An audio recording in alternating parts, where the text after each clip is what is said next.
Hello, bonjour. Aujourd'hui, on va parler du prince Harry. On va parler encore des retombées de son annonce sur son mémoire. J'aurais dû intituler cette vidéo « Le prince Harry, le chantage a commencé ».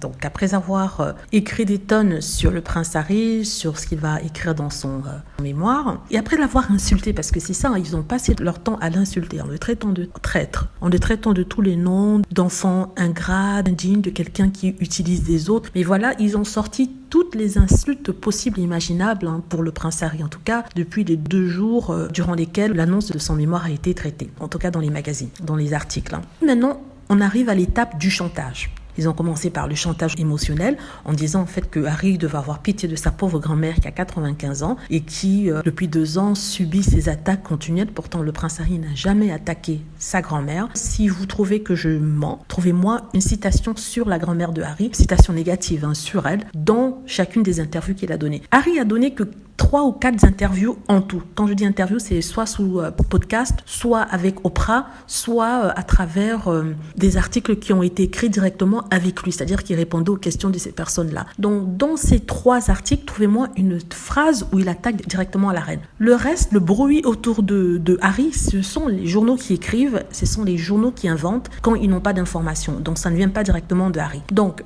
oui, après avoir fait du chantage émotionnel, maintenant on fait du chantage au privilège. C'est-à-dire que le prince Harry est né prince de la couronne d'Angleterre, ce qui vient avec beaucoup d'inconvénients, mais aussi beaucoup de privilèges. Il s'est déjà débarrassé de certains privilèges. On parle par exemple de l'utilisation gratuite de Frogmore Cottage, qui était un cadeau de la reine, mais aussi du fait que la couronne ne paie plus pour lui, puisqu'il a arrêté d'être un membre senior de la famille royale. Il est toujours un membre de la famille royale, mais il ne travaille plus pour la famille royale. Du coup, il a arrêté d'accepter le paiement de celle-ci. Donc, comme ils ne peuvent pas faire pression dessus, ils essaient maintenant de faire pression sur ce qu'il pourrait manquer si la reine venait à le renier, c'est-à-dire que ne plus le reconnaître comme son petit-fils, comme le prince d'Angleterre, faire tout pour lui retirer ses titres. Donc, en fait, c'est sur ça qu'ils jouent. Mais ça, ils en ont déjà parlé tellement ces 2 dernières années que ça n'a plus de sens.